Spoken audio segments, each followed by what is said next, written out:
So let me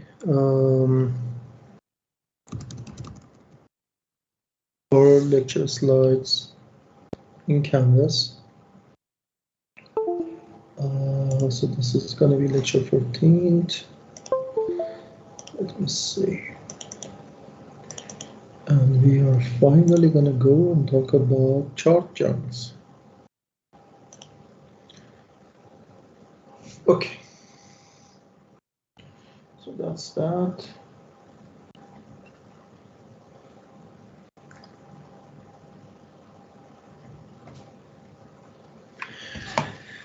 All right. And can you all hear me? Is it too much noise? Is it too much noise or?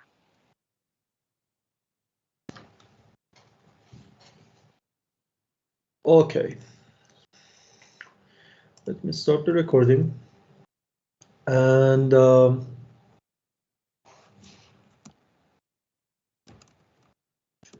testing before we kick this on. All right, we're good to go. Okay, so now let me share my screen. And that would be this one. Okay, can you all see my screen?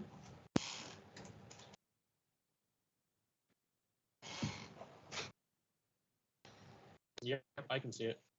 Awesome.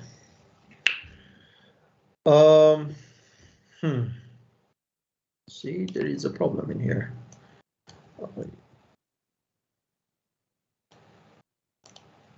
Okay. What happened? Hold on. I'm sorry.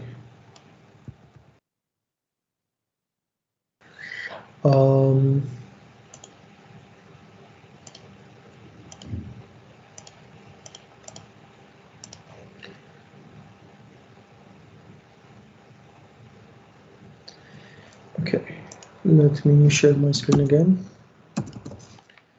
And we can then start. There we go. Okay, so first of all, sorry for not being able to have this session on in person. I think the message was kind of clear what was happening, and I think it's much more safer for you until we figure out where we stand. So let's get into today's lecture. Last week we talked about theory of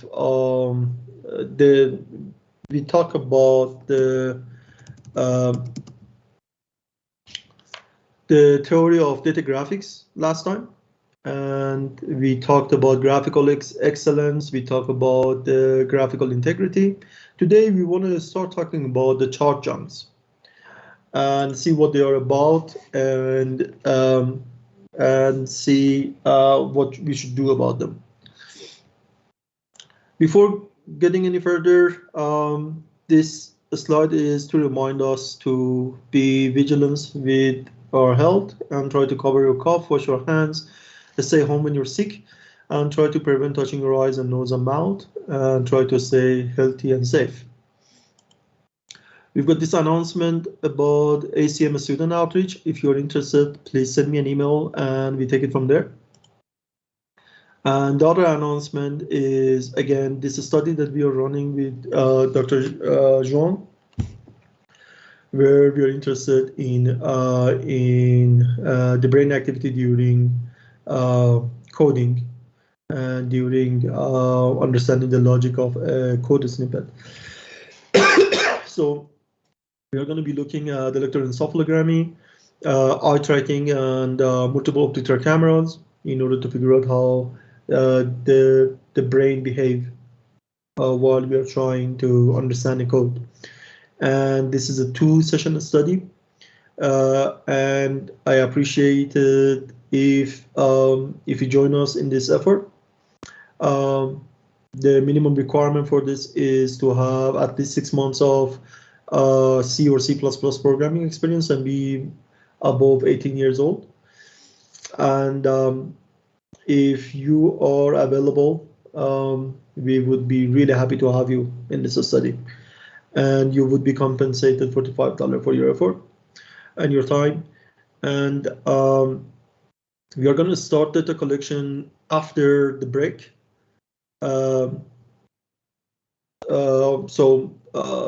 If you already signed up and you haven't received a response from the team, then you would soon going to receive a schedule, and they're going to ask you if any of the time slots that we've got available would be okay with you. So yeah, that's it. If you're interested, please either send me or Professor Zhang an email, and we will take it from there. All right, so let's get to it. So we want to talk about the chart junk. So the interior decoration of graphics generates a lot of ink that does not tell your audience anything new. And last time that we were in the class, you were quite capable of picking up some of those things that were irrelevant, and they weren't adding anything, and they were just adding confusion to what the data was presenting. Now we want to go through another angle of this. So the purpose of decoration varies. It's to make the graphic appear more scientific and precise. It's to enliven the display, or to give the designer an opportunity to exercise artistic skills, and so on. So regardless of its cause, it's all non-data ink or redundant data ink, and this is often what we call a chart junk. Graphical decorations, which prospers in technical publications as well as in commercial and media graphics, comes cheaper than the hard work required in order to basically produce some sort of intriguing numbers and secure evidences. Sometimes the decoration is thought to reflect the artistic fundamental design contribution, capturing the essential spirit of the data and so on. Thus, principle of artistic integrity and creativity are going to be invoked to defend, even to advance, the cause of the chart junk. So generally speaking, there are going to be better ways to portray spirits and essence than to just get them all tangled up with some underlying statistical graphics. So the thing is, God, most of the chart junk does not actually involve artistic considerations. I'm sorry, can you turn off your microphone? So most of the time, this chart junk doesn't actually involve artistic consideration at all. It is simply some conventional graphical paraphernalia, some conventional graphical paraphernalia routinely added to every displays that basically people create, and usually we have something like over busy grid lines and excess ticks, or some sort of redundant representation of the simplest data or the debris of some computer plotting, and then in some cases we can have many of the devices generating design variations. So you can basically compare this to something like Weeds, really. So there are going to be the same way as we've got so many different variations of weeds, we've got many varieties of chart junk that are these days are being flourished everywhere. So here we have three widespread types found in scientific and technical research work.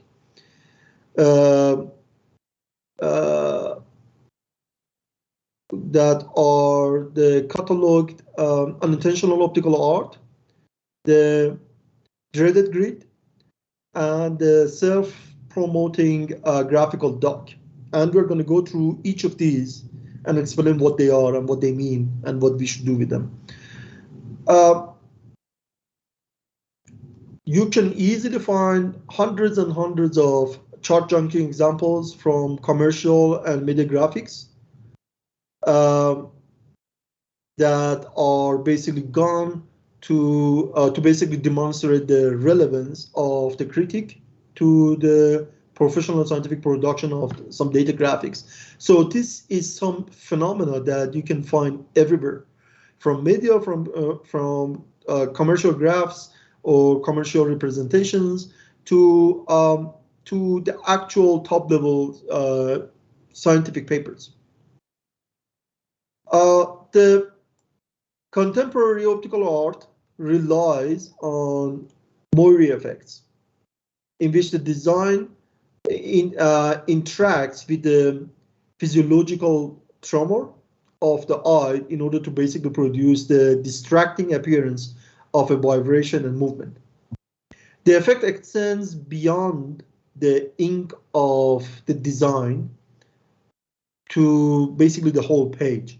When it's used by the experts, such as the Bridget Riley and Victor Vazzarelli, optical art effects are going to be undoubtedly eye-catching.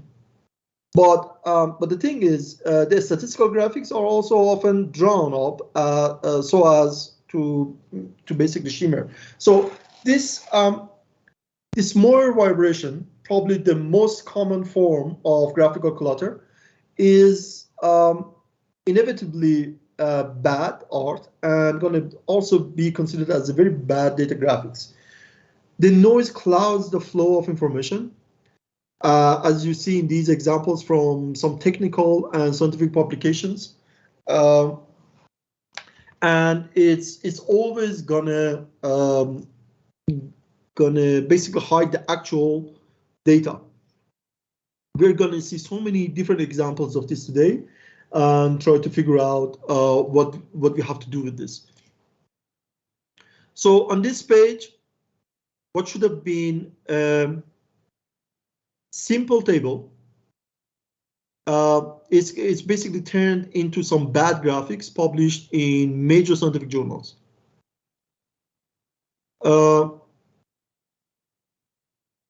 What we have up there is basically what you can consider a dark Moire with an unintentional Necker illusion, as the two back planes optically flip to the front. Some pyramids conceal others in that image, and one variable, which is the stack depth of the pyramids, has basically no labels or a scale at all. So it's not clear what the heck it is. Underneath, we basically learned very little about data from the graph that we've got. So the only thing that we can discover in here is that the Moire vibration may basically will be at a maximum for equally spaced bars. That's all this thing is basically showing at this point. Now here's another one. Now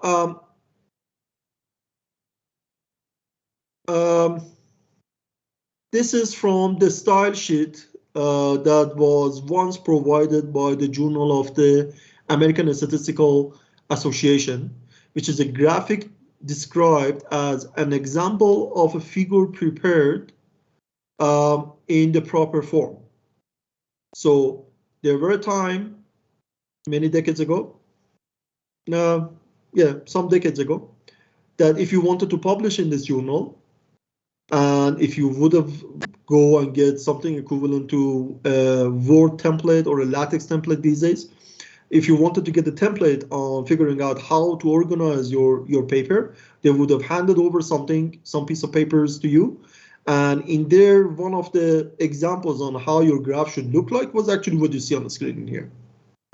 So the display in here required 131 line struct and 15 digits to communicate its simple information.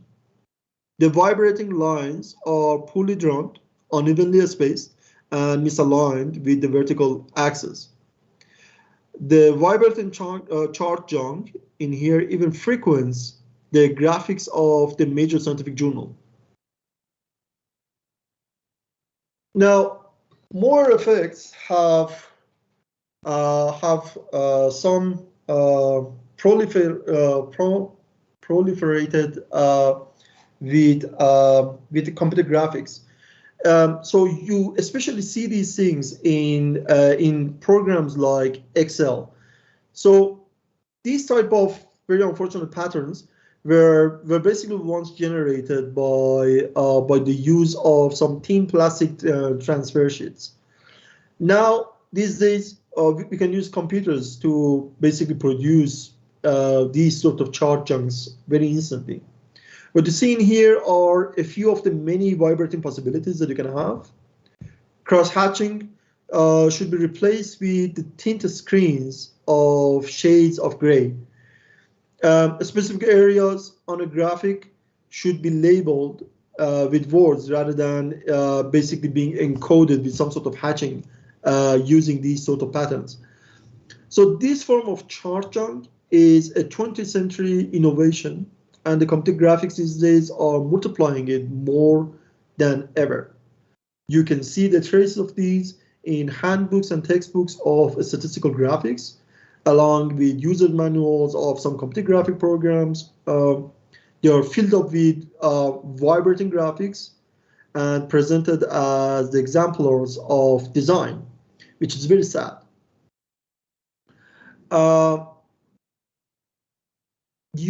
If you open any of these proceedings of journals or conferences or whatever, any scientific, regardless of the level of the journal, any scientific publication, if you open one of their proceedings and look at it, you are going to see a huge number of examples like this, that the chart chunk is basically placed there in order to represent differences between two methods or so on. But instead of showing the differences in the data, they are basically just showing something that is different in some sense.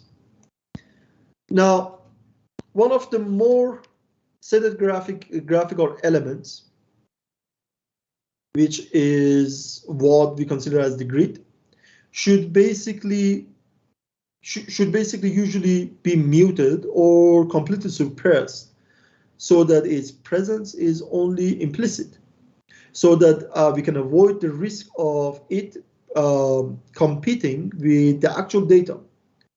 Grids are mostly for the initial plotting of the data, especially when you're working at home or office, rather than basically putting it into some print and presenting it to the outside world. So this is for internal purpose, not necessarily for an actual scientific reporting or an actual commercial reporting that you put in front of people. And as a general rule, you can say the dark grid lines are always going to be considered as a chart chunk. So even if you want to use grid in your data graphics, you should not use a dark grid lines or thick grid lines. You should minimize the way that you actually use the grids and the way they impact the viewing of your graph. They carry basically no information, clutter up the graphic, and they generate graphic activity unrelated to the data information. In this picture that we see in here, the grid camouflages the profile of the data in the age-sex pyramid of the population of France in 1967. What you see on the right-hand side is a revision that basically gets rid of the grid and gives emphasis to the data. Now, grid doesn't always look like that. This is another example. And we already saw some other examples that I'm going to show them again very briefly. But here's another one. In here, we've got the entire space is basically occupied by some double grid lines, that these lines by themselves are basically consuming 18% of the area of this graph.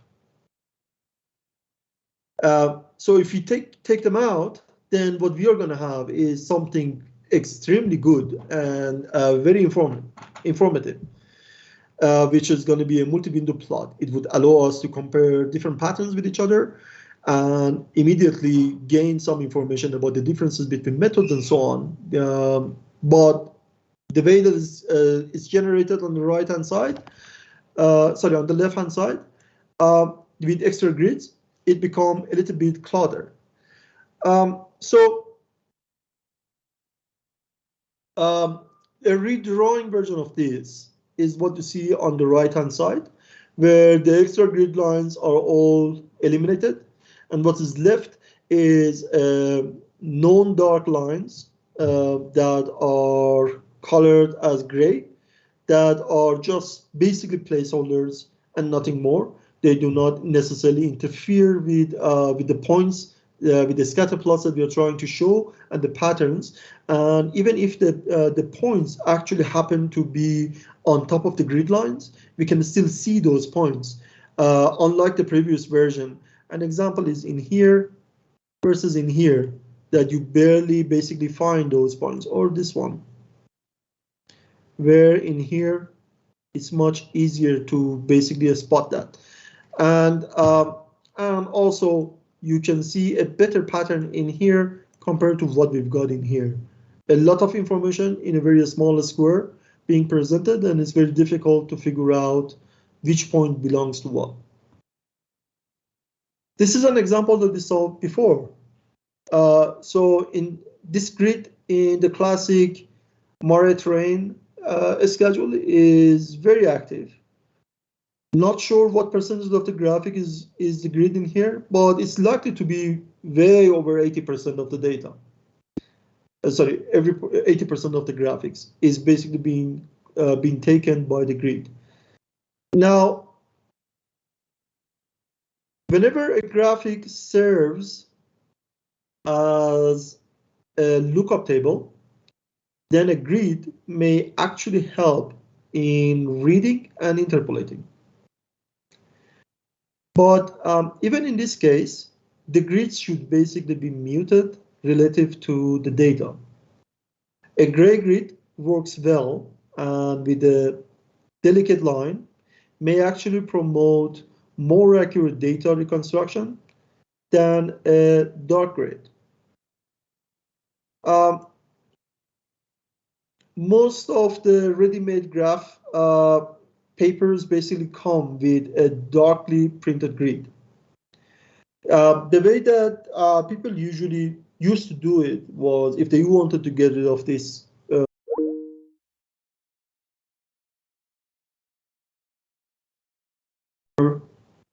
and in the back of the paper, the grid lines were basically shaded out a little bit, and the effect of the dark lines was basically way less.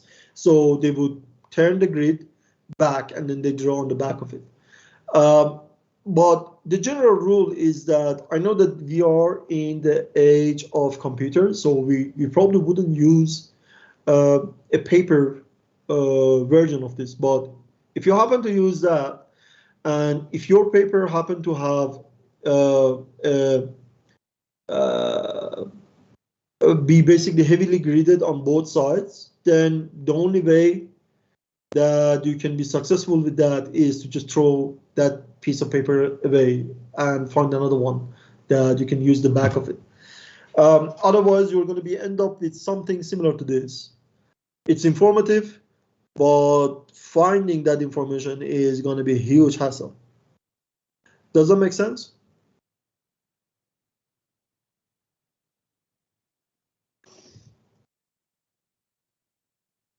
Yes, no? Made sense to me. Makes sense. All right, awesome. Am I going too fast? I've got a feeling that I'm going too fast. All right.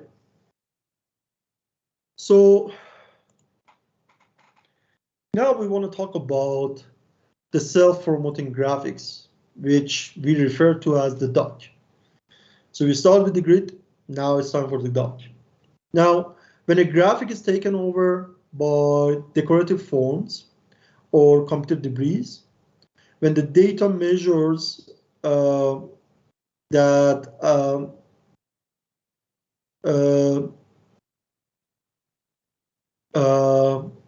when we are using some data measures that represent things that are less interesting and exciting as structures, and these basically become design elements, when the overall design pervades graphical style rather than quantitative information, then that graphic may be what we call a dock in honor of the dock form store or big dock, which is what you see in here. For this building, the whole structure is itself decoration, just as in the dock data graphic. In learning from Las Vegas, Robert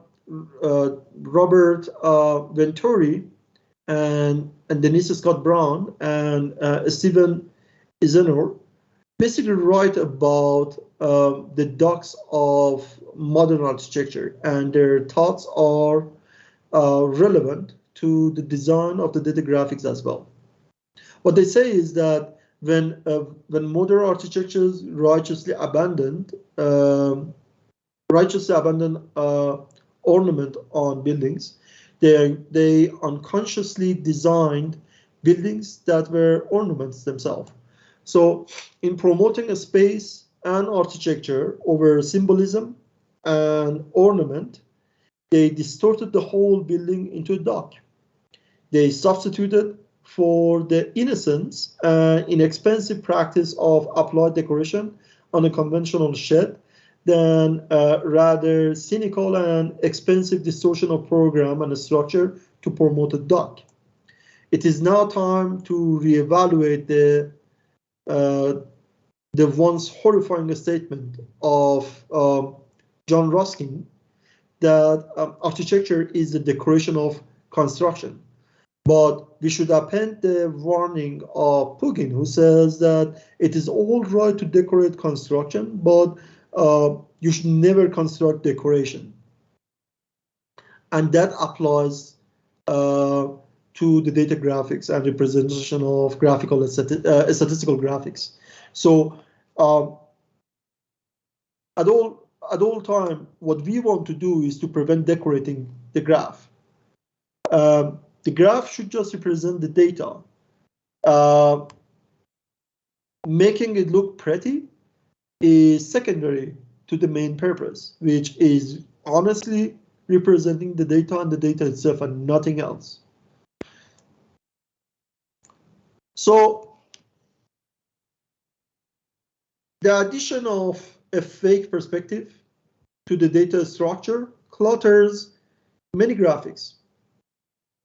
This variety of chart junk, now at high fashion in the world of boutique data graphics, flourishes in corporate annual reports, the phony statistical studies presented in advertisement, the mass media, and the more modeled sorts of social science research.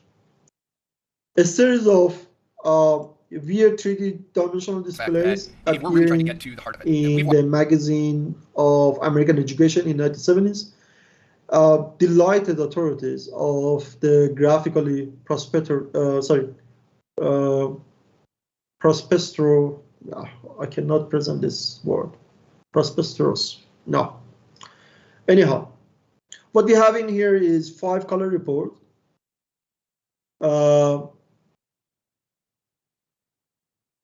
Almost by happenstance, only 5 pieces of data, since the division within each year adds to 100%. This may well be the worst graphic ever to find its way into print. And then we've got this example in here, which is another example that you can consider as something that produces a duck, really. So in order to decorate the graphics, they add things to it that it's very difficult to understand what the data is showing and what it means.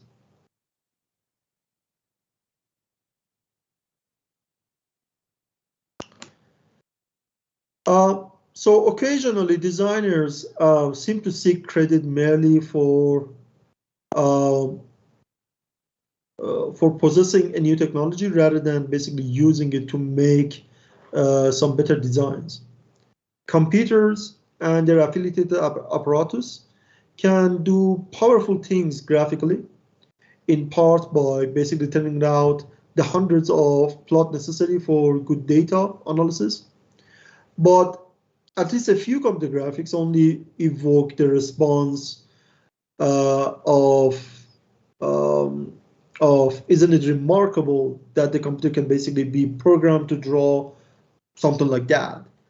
And but the thing is, what they were supposed, the type of response that they were supposed to get out of you is that you were supposed to say, wow, what an interesting data. So whenever you look at a data representation, a graphical representation in which what comes to your mind is that, oh, that's a pretty graph, or I wonder what program they use to plot that. That's basically a lot of decoration, very little data. And whenever you look at a graphical representation where the first thing that comes to your mind is, wow, such an interesting data, that graph is doing its job the way that it was supposed to. So the symptoms of we use a computer to build a duck syndrome appear in this particular display from a professional journal.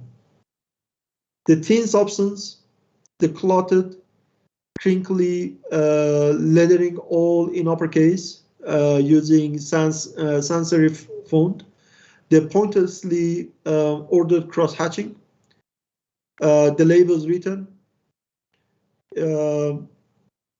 that are in computer abbreviations, the optical vibration, all these are the byproducts of technology of graphic fabrication. The overly busy vertical scaling shows more percentage markers and labels than there are actual data points. The observed values of the percentage should be printed instead, since the information consists of a few numbers and a good many words. And it is going to be best to pass up the computerized graphics capability on this particular data and basically use a table in order to tell this story that we want to say in here by using all of these chart junk.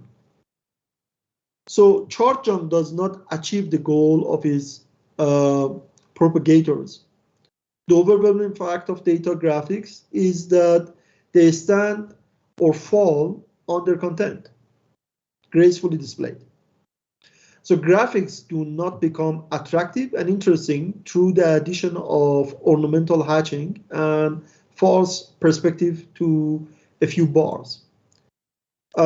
Chart junk can turn bores into disasters, but it can never rescue a thin dataset. The best designs, for example, the graph that we saw from Minrod on the Napoleon in Russia, or the graph that we saw from Murray's graphics trainer schedule, or the cancer maps, or the time weather history of New York City, or the chronicle of the annual adventures of the Japanese beetle, or the new view of the galaxies. We've seen all of these in our previous lectures. So these good designs are intriguing and curiosity-provoking, drawing the viewer into the wonder of the data, sometimes by some narrative power, sometimes by immense detail, and sometimes by elegant presentation of simple but interesting data. But the thing is, no information, no sense of discovery, no wonder, no substance is going to be generated by ChartJunk. So what we should do is to forgo ChartJunk, including more vibration, the grid, and the dock, and get rid of all of these from your graphics, and whatever is left is something that just represents the data, not representing a beautiful graph. Does that make sense?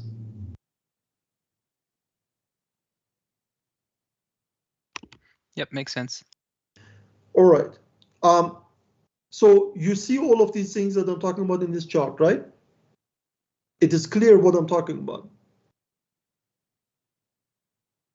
We could get rid of all of these patterns that we see in here, and nothing would have happened. All of these, we could just throw them out. All of these ticks that we see in here, we didn't need almost half of this. We could just throw them out and nothing would have happened.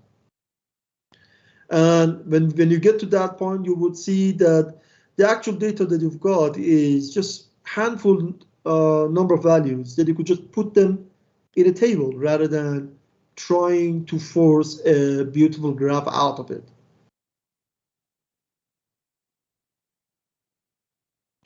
By adding all of these patterns, what we actually did is that we added meanings to things that actually doesn't exist. There is no difference with a heavy pattern versus a low pattern, and the angle of these doesn't matter. Their color also doesn't matter. They have nothing to do with the actual data, and they just inject meanings to things that don't exist.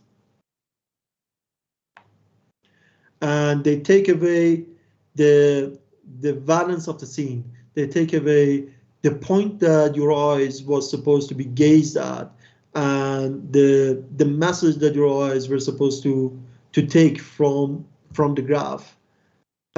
So from the difference in the pattern, what you're going to be left to is, oh, which one of these bars are more beautiful? Does that make sense?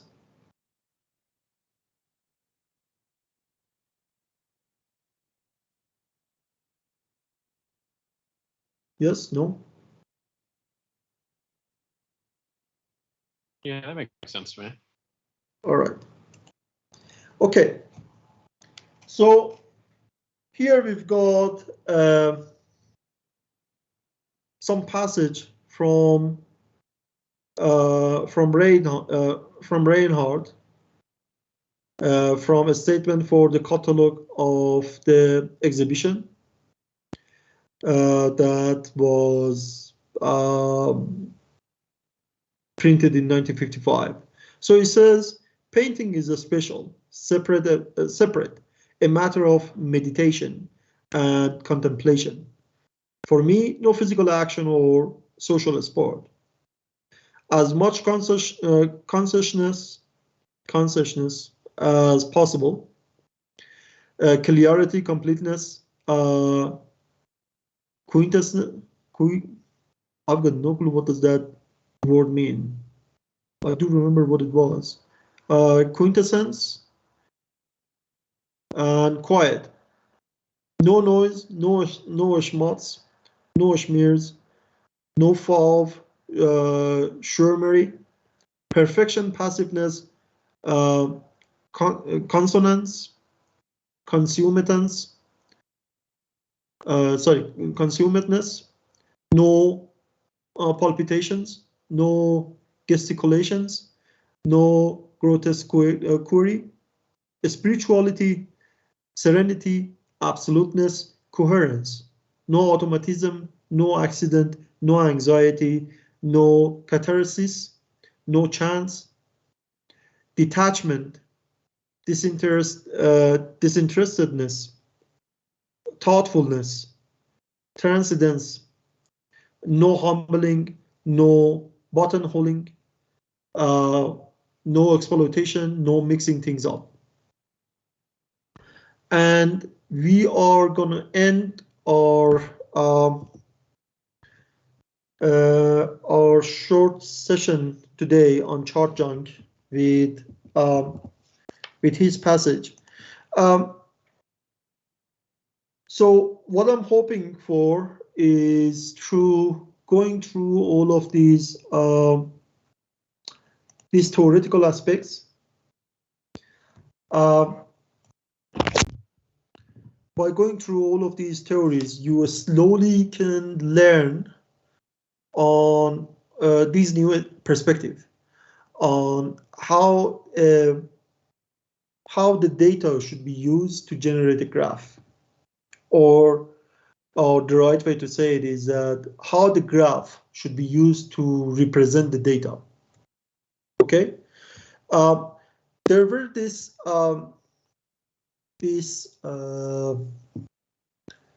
graphical display that we did in R many sessions ago, where we were looking at different packages, and one of those packages, I think it was with the box plot, was from based on the teachings of Professor Taft. At this point, what I suggest for you is to go back and take another look at that.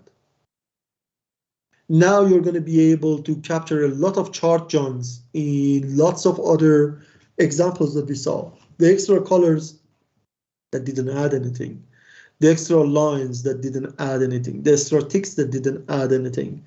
And then go and take a look at the representation that was coming based on Professor Taft's teaching.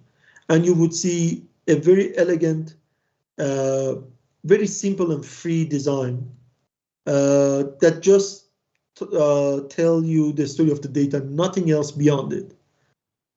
The beauty of it is really its simplicity and nothing else.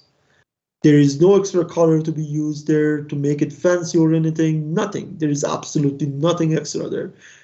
Remember our previous lectures, there isn't a single pixel that you can delete from there that is not representing data. And technically anything that doesn't represent the data is actually a ChartJunk. So these two are basically the same principles and the same ideas. Does that make sense?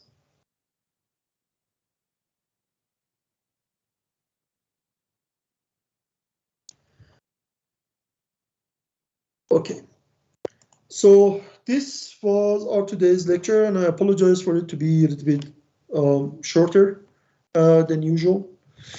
But for a couple of sessions, we went 5 to 10 minutes over. So we saved up a little bit of time before.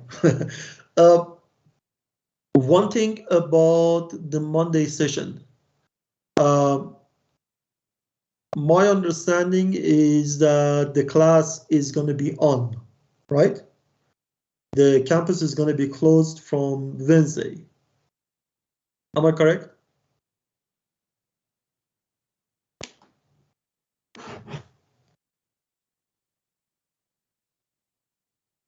Okay. Yeah, I think it's closed Wednesday, Thursday, Friday. All right. So I heard from some other students, especially in my other class, that there are other classes where are going to be online for obvious reasons, that they want to accommodate the possibility that if the students want to get to their holidays a little bit early, instead of being in Colorado just for the purpose of this class. So that's especially for those out-of-state students. Now, the option that I can give you is we also do an online session on Monday, but we are not going to cancel our class at all. We are going to continue with the theories, and at this point, I'm going with the assumption that the theories are helpful for you. But if you feel like the theories are not, and if you want me to hold 1 or 2 more sessions on the R side, I'm more than happy to do that. What do you think?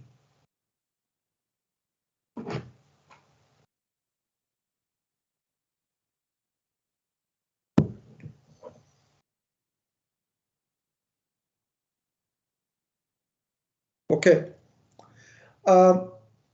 We are going to have couple of more sessions.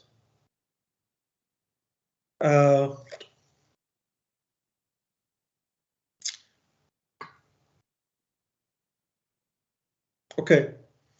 So the majority seems like they are in favor of the theory, and people wouldn't mind R as well. So this is what I'm going to suggest. We are going to continue as we are going, and I want to try to wrap up this whole principle of statistical data graphics and statistical data designs based on the teaching of Professor Tufts. I want to wrap that one up. We are in the middle of the principles, and we are basically going step by step, and I try to basically fresh your memories in the beginning of the sessions every time. But by the end of it, hopefully we are going to have time for 1 or 2 more sessions on R, and we are gonna use those sessions on either troubleshooting your final project, or I can basically sit down and do 1 or 2 hands-on sessions where we go through the some interesting graphics and how to redesign them in R, and how to basically present data in some interesting ways. Would that make sense? Does that sound like a plan to you?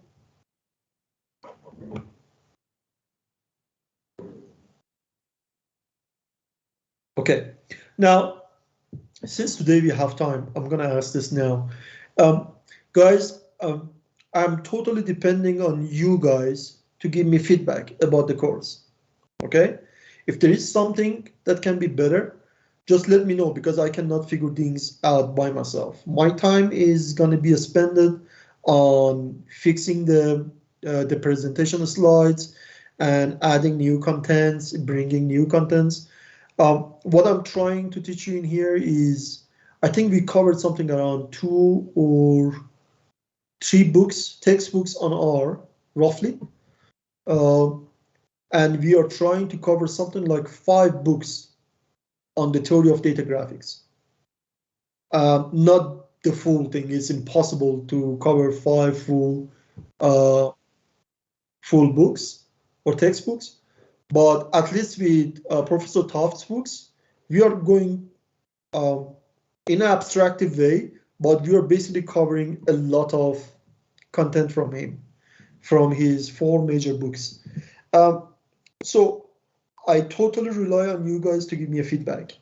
And if there is something that you feel like can be better, if there is something that you feel like I can explain more, or if you want more examples or whatever that you think that's going to be more helpful, just let me know. And I'm more than happy to add more contents toward that. Okay? So please don't keep it to yourself.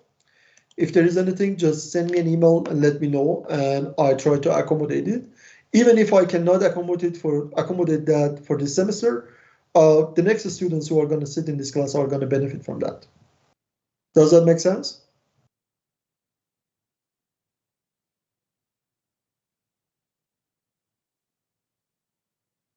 All right. That's it for today. I hope you enjoy the rest of your week. Uh, I am at this point. I'm hoping that you all started your homework one. Remember, there is a homework about Tableau. You're supposed to teach it. I'm assuming you started. If you haven't, you're really getting behind. I'm hoping that you started to poke around with your final report. Final project. Remember, we combined the homework and final project together, and we gave you a month to do it, which is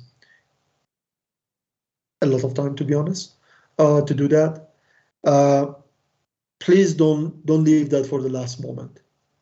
And you're more than welcome to check your answers with me if you have any questions. If there is a part of something that doesn't work, just check it with me. The last thing that I wanted to mention is that I'm gonna do my best to mark your homework 3 this weekend. And I apologize for being behind the schedule on that one. But I'm gonna mark that so you so before you get to your holidays, you've got a good understanding of on where you stand with your homeworks. But in bracket, one of the reasons why I didn't mark it yet is that there were a couple of students who were behind, and I wanted to give them a chance to submit. Because if you lose a homework assignment in this class, you're losing a lot of points, unfortunately. So that's why I extended the time for them a little bit, with obvious penalties for being late. But losing some points on the penalties is better than losing the entire homework assignment. Thank you for your understanding, and hopefully I will release your marks on the weekend. And if there is any issue with it or any issue with the previous marks, just send me an email. If you already sent me an email and I didn't reply, please send me another email until I keep sending it every day until I reply. Don't worry, you're not going to be annoying, so just send it. Any questions? I have a quick question regarding the homework one for the Tableau. You said we were going to submit that into a Dropbox link, but I don't quite know where the Dropbox link to that is. Good question. Give me 1 second.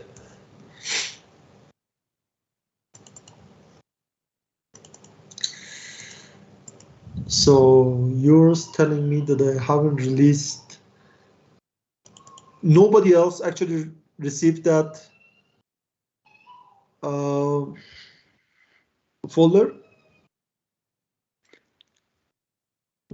I haven't gotten anything either. I was going to ask that same question. Okay. I put a note for myself, and I thought I already did it. Apparently, I did it for the other class, not this class. I apologize. Okay. I will create a folder for you guys and share it with the class, and everybody can